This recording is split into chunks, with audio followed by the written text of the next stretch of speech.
ఓం శాంతి 22/10/2025 మధురమైన పిల్లలు, మీరు ఎవరికైనా అర్థం చేయించినప్పుడు లేక భాషణ చేసినప్పుడు బాబా బాబా అని అంటూ అర్థం చేయించండి. తండ్రి మహిమను చేయండి, అప్పుడు బాణం తగులుతుంది. ప్రశ్న: బాబా భారతవాసులైన పిల్లలను విశేషంగా ఏ ప్రశ్నలు అడుగుతారు? జవాబు: భారతవాసీ పిల్లలైన మీరు ఎంత షావుకార్లుగా ఉండేవారు, సర్వగుణ సంపన్నులుగా, 16 కళల సంపూర్ణులుగా, దేవతా ధర్మానికి చెందినవారిగా ఉండేవారు. మీరు పవిత్రంగా ఉండేవారు, కామఖడ్గాన్ని నడిపించేవారు కాదు, చాలా ధనవంతులుగా ఉండేవారు. మరి మీరు ఇంతగా ఎలా దివాలా తీశారు? కారణమేమిటో తెలుసా? పిల్లలు, మీరు బానిసలుగా ఎలా అయ్యారు? ఇంతటి ధన సంపదలను ఎక్కడ పోగొట్టుకున్నారు? మీరు పావనుల నుండి పతితులుగా ఎలా అయ్యారు అనేది ఆలోచించండి. పిల్లలైన మీరు కూడా ఇటువంటి విషయాలను బాబా బాబా అని అంటూ ఇతరులకు కూడా అర్థం చేయించండి. అప్పుడు వారు సహజంగా అర్థం చేసుకుంటారు. ఓం శాంతి. ఓం శాంతి అని అన్నప్పుడు కూడా తండ్రి తప్పకుండా గుర్తు రావాలి. తండ్రి మొట్టమొదట చెప్పేదేమిటంటే మన్మనాభవ. వారు తప్పకుండా ఇంతకు ముందు కూడా చెప్పారు, అందుకే ఇప్పుడు కూడా చెప్తున్నారు కదా. పిల్లలైన మీకు తండ్రి గురించి తెలుసు. ఎక్కడైనా సభలో భాషణ చేయడానికి వెళ్ళినప్పుడు వారికి తండ్రి గురించి తెలియదు. కావున వారికి కూడా శివబాబాయే పతిత పావనుడని శివబాబా చెప్తున్నారు అని చెప్పాలి. తప్పకుండా పావనంగా తయారు చేసేందుకు వారిక్కడకు వచ్చి అర్థం చేయిస్తారు. ఏ విధంగా బాబా, ఓ పిల్లలు, మిమ్మల్ని స్వర్గానికి యజమానులుగా చేశాను, ఆది సనాతన దేవీ దేవతా ధర్మానికి చెందిన మీరు విశ్వానికి యజమానులుగా ఉండేవారు అని ఇక్కడ మీకు చెప్తారో, అదేవిధంగా మీరు కూడా బాబా ఇలా చెప్తున్నారు అని చెప్పాలి. ఈ విధంగా భాషణలో చెప్పినట్లు ఎవరి నుండి సమాచారం రాలేదు. శివబాబా అంటారు, నన్ను ఉన్నతోన్నతమైన వారిగా భావిస్తారు, పతిత పావనుడిగా కూడా భావిస్తారు. నేను రావడం కూడా భారత్లోనే వస్తాను, మరియు రాజయోగాన్ని నేర్పించేందుకు వస్తాను. నన్నొక్కరినే స్మృతి చేయండి, ఉన్నతమైన తండ్రినైన నన్ను స్మృతి చేయండి అని చెప్తాను. ఎందుకంటే ఈ తండ్రి ఇచ్చేటువంటి దాత. తప్పకుండా భారత్లో మీరు విశ్వానికి యజమానులుగా ఉండేవారు కదా. అప్పుడు ఇతర ధర్మాలేవీ లేవు. తండ్రి పిల్లలైన మాకు అర్థం చేయిస్తారు, మేము మళ్ళీ మీకు అర్థం చేయిస్తాము. బాబా అంటారు, భారతవాసులైన మీరు ఎంత షావుకార్లుగా ఉండేవారు, సర్వగుణ సంపన్నులుగా, 16 కళల సంపూర్ణులుగా ఉండేవారు. దేవతా ధర్మం ఉండేది, మీరు పవిత్రంగా ఉండేవారు, కామఖడ్గాన్ని నడిపించేవారు కాదు, చాలా ధనవంతులుగా ఉండేవారు. తండ్రి అంటారు, మీరు ఇంతగా ఎలా దివాలా తీశారు? కారణమేమిటో తెలుసా? మీరు విశ్వానికి యజమానులుగా ఉండేవారు. ఇప్పుడు మీరు విశ్వానికి బానిసలుగా ఎందుకయ్యారు? అందరి నుండి అప్పులు తీసుకుంటూ ఉన్నారు. ఇంత ధనమంతా ఏమైపోయింది? ఏ విధంగా బాబా భాషణ చేస్తున్నారో అదేవిధంగా మీరు కూడా భాషణ చేయండి. అప్పుడు చాలామంది ఆకర్షితులవుతారు. మీరు తండ్రిని స్మృతి చేయరు, కావున ఎవరికి బాణం తగలదు, ఆ శక్తి లభించదు. లేకపోతే ఇటువంటి భాషణ మీది ఒక్కటి విన్నా అద్భుతం జరుగుతుంది. శివబాబా అర్థం చేయిస్తున్నారు, భగవంతుడు ఒక్కరే. వారు దుఃఖహర్త, సుఖకర్త, కొత్త ప్రపంచాన్ని స్థాపన చేసేవారు. ఈ భారత్లోనే స్వర్గం ఉండేది. వజ్రవైఢూర్యాల మహళ్ళు ఉండేవి. ఒకే రాజ్యం ఉండేది. అందరూ క్షీరఖండం వలె ఉండేవారు. ఏ విధంగా తండ్రి మహిమ అపారమైనదో అదేవిధంగా భారత్ యొక్క మహిమ కూడా అపారమైనది. భారత్ మహిమను విని సంతోషిస్తారు. తండ్రి పిల్లలను అడుగుతున్నారు, ఇంతటి ధన సంపదలను ఎక్కడ పోగొట్టుకున్నారు? భక్తి మార్గంలో మీరు ఎంత ఖర్చు చేస్తూ వచ్చారు? ఎన్ని మందిరాలను నిర్మిస్తారు? బాబా అంటారు, మీరు పావనుల నుండి పతితులుగా ఎలా అయ్యారో ఆలోచించండి. మీరంటారు కదా, బాబా, దుఃఖంలో మిమ్మల్ని స్మరిస్తాము, సుఖంలో స్మరించము అని. మరి మిమ్మల్ని దుఃఖితులుగా చేసేది ఎవరు? పదే పదే బాబా పేరును తీసుకుంటూ ఉండండి. మీరు బాబా సందేశాన్ని ఇస్తారు. బాబా అంటారు, నేను స్వర్గాన్ని, శివాలయాన్ని స్థాపన చేశాను. స్వర్గంలో ఈ లక్ష్మీనారాయణల రాజ్యం ఉండేది కదా. మీరు ఇది కూడా మర్చిపోయారు. రాధాకృష్ణులే స్వయంవరం తర్వాత లక్ష్మీనారాయణలుగా అవుతారని కూడా మీకు తెలియదు. శ్రీకృష్ణుడు విశ్వానికి యజమానిగా ఉండేవారు. వారిపై కళంకాలు మోపుతారు. నాపై కూడా కళంకాలు మోపుతారు. నేను మీకు సద్గతిదాతను. మీరు నన్ను పిల్లిలో, కుక్కలో, కణకణంలో ఉన్నానని అనేస్తారు. బాబా అంటారు, మీరు ఎంత పతితులుగా అయిపోయారు? తండ్రి అంటారు, సర్వుల సద్గతిదాతను, పతిత పావనుడను నేను. మీరు మళ్లీ పతిత పావని అని గంగను అంటారు. నాతో యోగం జోడించని కారణంగా మీరు ఇంకా పతితులుగా అయిపోతారు. నన్ను స్మృతి చేసినట్లయితే మీ వికర్మలు వినాశనమవుతాయి. పదే పదే బాబా పేరును తీసుకుని అర్థం చేయించినట్లయితే శివబాబా గుర్తుంటారు. మేము తండ్రి మహిమను చేస్తాము అని చెప్పండి. తండ్రి స్వయంగా చెప్తున్నారు, నేను ఈ సాధారణ పతిత తనువులోకి అనేక జన్మల అంతిమంలో ఎలా వస్తాను? ఇక్కడ అనేక జన్మలు అంటే వీరివే. ఇప్పుడు వీరు నావారిగా అయ్యారు. కావున ఈ రథం ద్వారా మీకు అర్థం చేయిస్తాను. వీరికి వీరి జన్మల గురించి తెలియదు. వీరు భగీరథుడు. వీరి యొక్క వానప్రస్థావస్థలో నేను వస్తాను. శివబాబా ఈ విధంగా అర్థం చేయిస్తారు. ఈ విధమైన భాషణ ఎవరిది వినలేదు. బాబా పేరే తీసుకోరు. రోజంతా బాబాను ఏమాత్రమూ స్మృతి చెయ్యరు. పరచింతనలో నిమగ్నమై ఉంటారు. మళ్ళీ మేమీ విధంగా భాషణ చేశాము, మేము ఇది అర్థం చేయించాము అని రాస్తారు. ఇప్పుడింకా మీరు చీమల వలె ఉన్నారు. పురుగుల్లా కూడా అవ్వలేదు. అయినా ఎంత అహంకారం ఉంది అని బాబా అనుకుంటారు. శివబాబా బ్రహ్మ ద్వారా చెప్తున్నారని అర్థం చేసుకోరు. శివబాబాను మీరు మర్చిపోతారు. కొందరు బ్రహ్మ విషయంలో డిస్టర్బ్ అవుతారు. తండ్రి అంటారు, మీరు నన్ను మాత్రమే స్మృతి చేయండి. మీకు నాతో పని ఉంది. నన్ను స్మృతి చేస్తారు కదా. కాని తండ్రి ఎవరు, ఎప్పుడు వస్తారని కూడా మీకు తెలియదు. కల్పము లక్షల సంవత్సరాలని గురువులు మీకు చెప్తారు. కాని కల్పము 5000 సంవత్సరాలది అని తండ్రి అంటారు.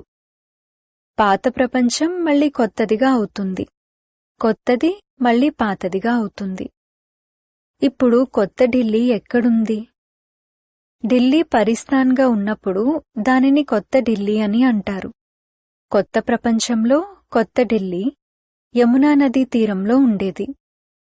అక్కడ లక్ష్మీనారాయణల మెహళ్ళు ఉండేవి. పరిస్థాన్గా ఉండేది. ఇప్పుడైతే శ్మశాన వాటికగా అవ్వనున్నది. అందరూ పూడ్చబడతారు.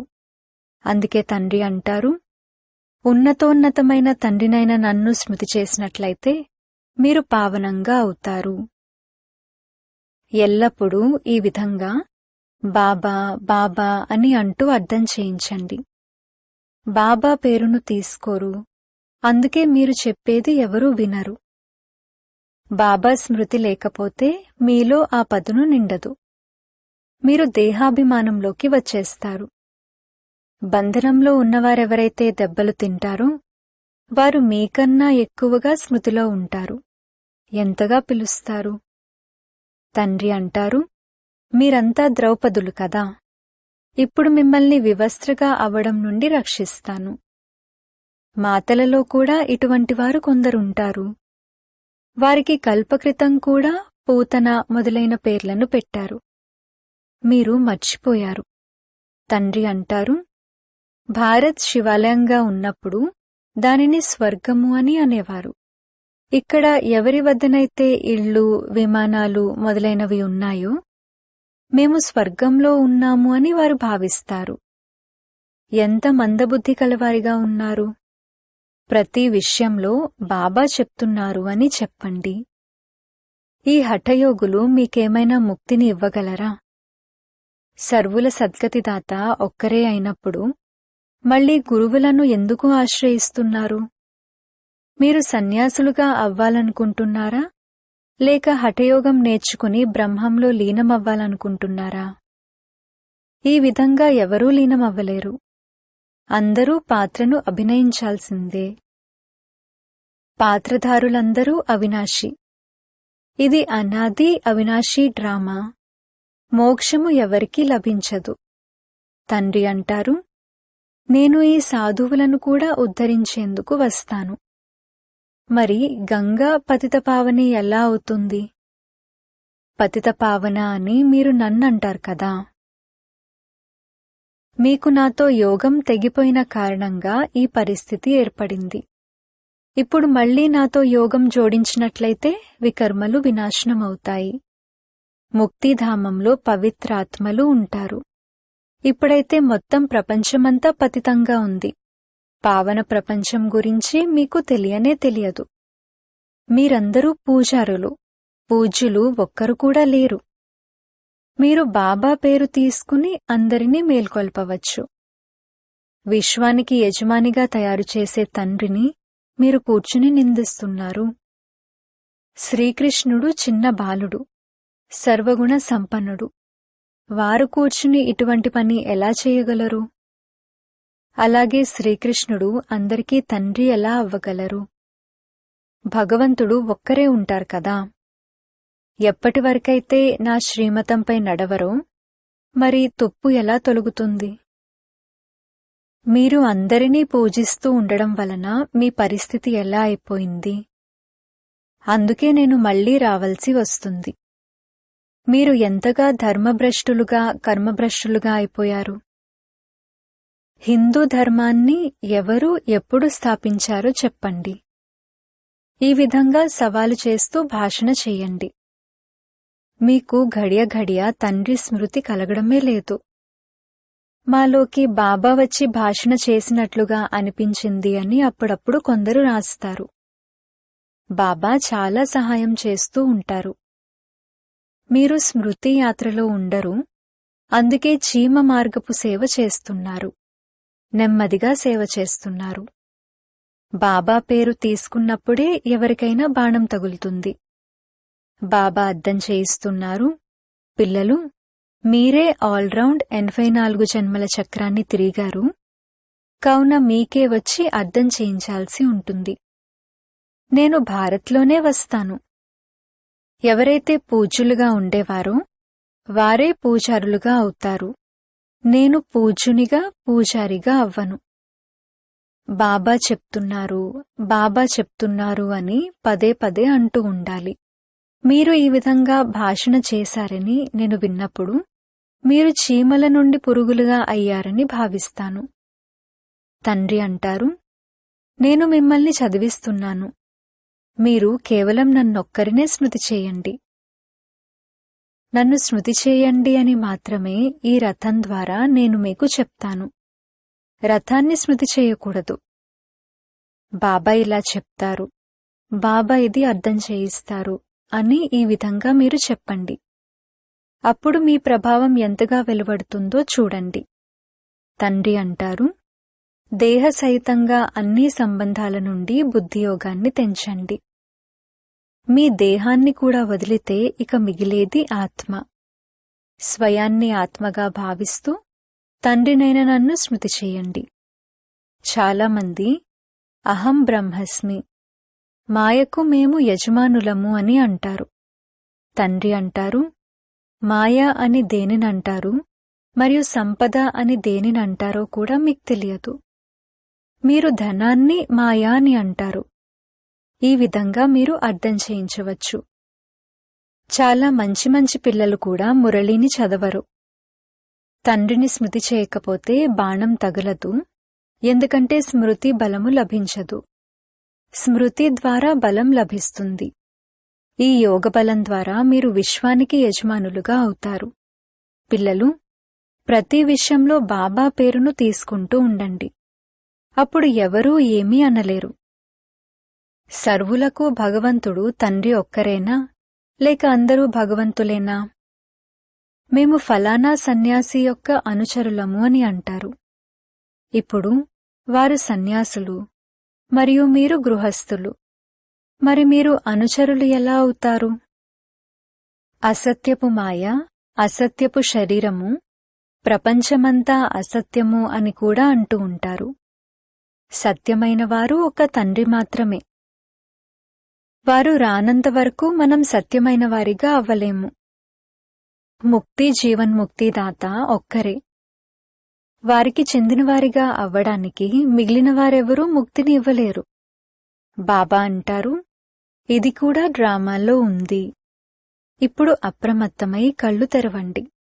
బాబా ఇలా చెప్తున్నారు అని చెప్పడం వలన మీరు విముక్తులవుతారు. మీ గురించి ఎవరూ తప్పుగా మాట్లాడరు. త్రిమూర్తి శివబాబా అని అనాలి, కేవలం శివ అని అనకూడదు. త్రిమూర్తులను ఎవరు రచించారు? బ్రహ్మ ద్వారా స్థాపన ఎవరు చేయిస్తారు? బ్రహ్మ సృష్టికర్తనా?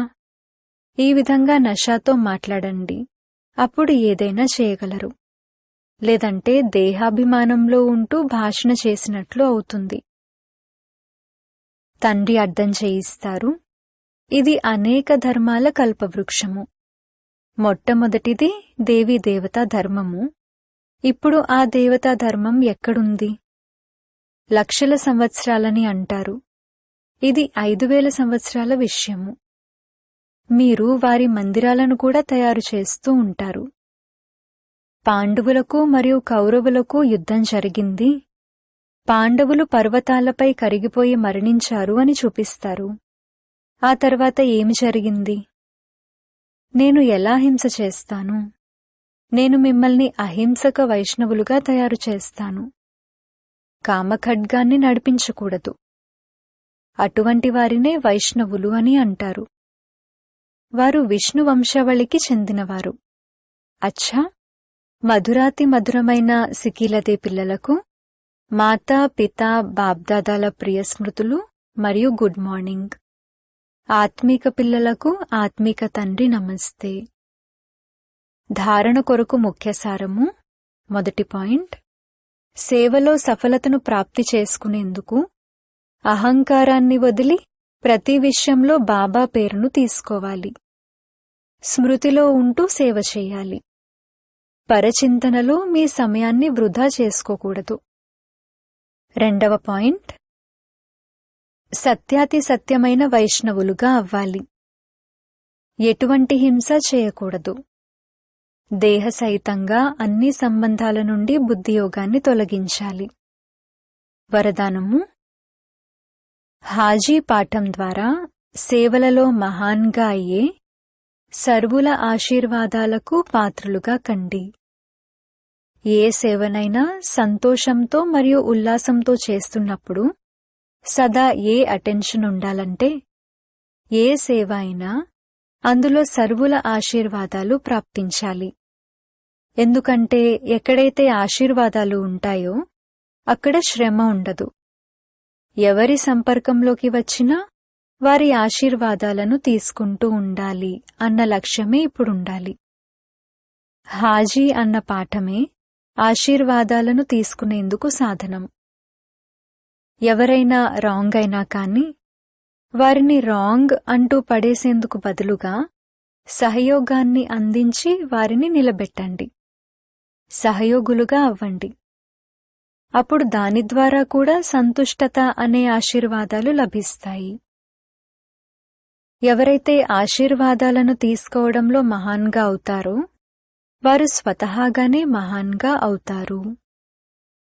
స్లోగన్: హార్డ్ వర్కర్గా, కష్టపడేవారిగా అవడంతో పాటు మీ స్థితిని కూడా హార్డ్గా, శక్తిశాలిగా తయారు చేసుకునే లక్ష్యాన్ని పెట్టుకోండి.